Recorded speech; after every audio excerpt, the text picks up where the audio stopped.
Hi guys and welcome back, and we're going down under this week because we're checking out the band Thornhill from Australia with their latest single, Raw. So unfortunately, I don't have any merch from Thornhill, so I had to default to Tesseract, which is pretty much the same. I mean, they're in the same umbrella of Gent, I assume. And also, if my voice is sounding weird, it's because I'm kind of under the weather and on a lot of medication to try and get out of that. But we won't let that derail us. But you know what it is. It's track breakdown. Let's just jump right into it.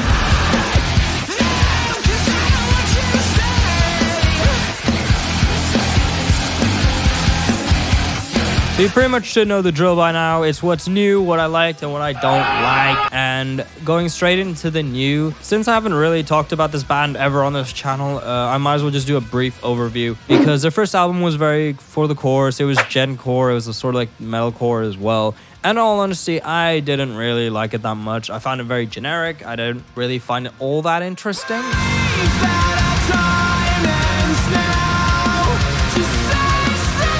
While with this new album that's coming out called Heroine. Is there fucking heroin in these cookies? It's got more life, it's unique. They're going completely new with their sound, a lot more groovier, a lot more just fun. Down here in the deep blue sea. And not gonna lie, the first time I heard this stuff, the first band I could think of was the band Muse. I know for a fact a lot of people, when I looked up this band for reactions, a lot of people brought the name Deftones with it, because I think that's the only band people know that do sort of atmospheric, clean singing. But no, this felt way more like Muse. And in fact, this band actually did a cover for the song Supermassive Black Hole by Muse. And not gonna lie, their cover of Supermassive Black Hole was pretty solid. I don't think there was a lot of songs that we were looking at that suited my voice and also the instruments and Twilight. And you know what? It actually got me thinking. If ever there was a new Twilight movie to come out, I think this band should get a shot at doing a soundtrack. Let's be honest, it's kind of similar and it could fit.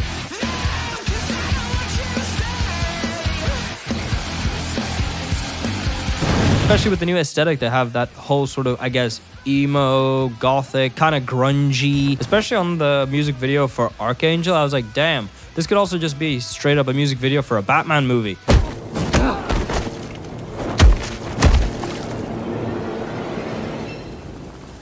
Vampire.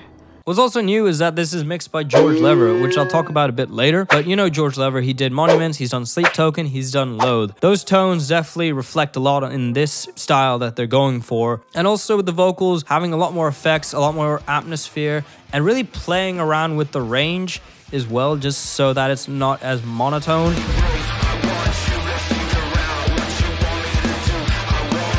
So that's what I really got that was new out of this whole thing. These thoughts also reflect on the other singles that came out. In the case of trying to compare this song to the other four, there's not really much difference. It's all in the same package. All right, now moving on to likes.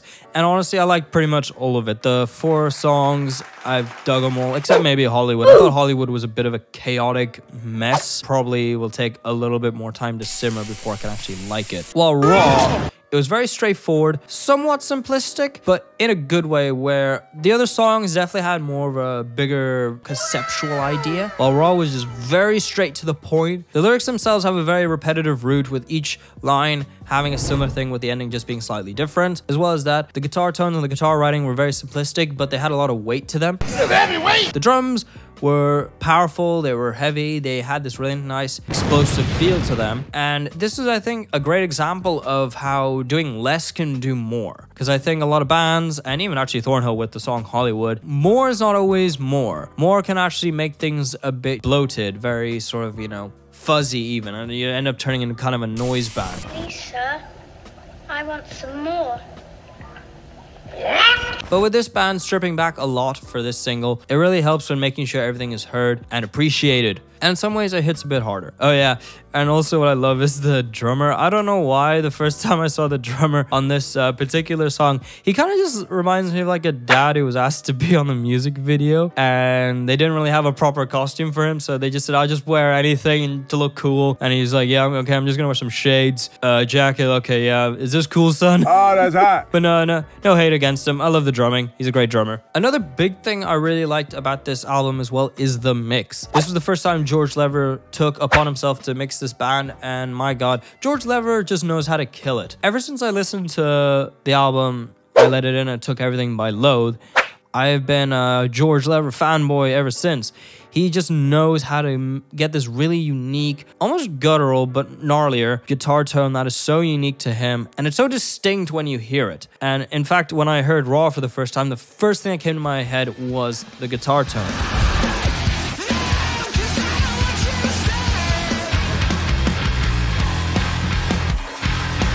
Because it sounds identical to that of I Let It In and it returned to no.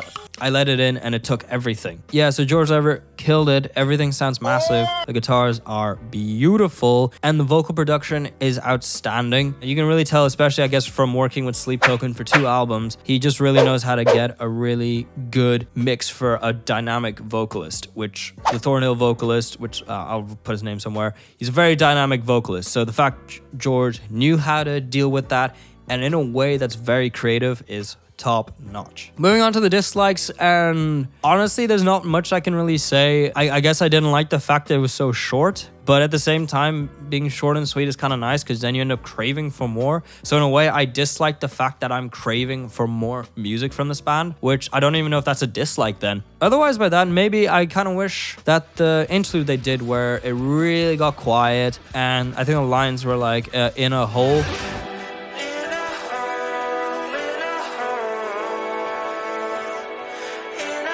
We could have extended that bit, maybe developed it a little bit more. But honestly, the song was pretty solid. I can't really find much to dislike about it at all, except for the fact that I want more of it. But overall, Thornhill has really impressed me with how they've changed their sound for the better. Things are sounding fresh, and I can't really say there's many bands that are doing what they're doing at the moment. Maybe there is, and if there are, write them down below because I'd love to know. But right now, I don't know, Thornhill, this feels like it's going to be their breakout album. It just feels like they're going to go to another level when this album drops, which is actually very soon. I feel like it's going to be out by the time this video releases, and if it is, write down below what were your thoughts on the album, and also write down below how would you rank all the singles since we have this 4th one now. For me personally, I still think Archangel is my favorite, and Raw will come number 2, and then Casanova, and then Hollywood. So write down below what you thought. But besides that, thank you for watching. Give this video a like if you enjoyed it, and of course subscribe to keep updated on more content such as this. Try my best to get videos out at least once a week, if not once every like 10 days or so. So subscribe for those videos. But besides that, thank you for watching, stay hydrated, and I'll see you guys in the next video. Bye!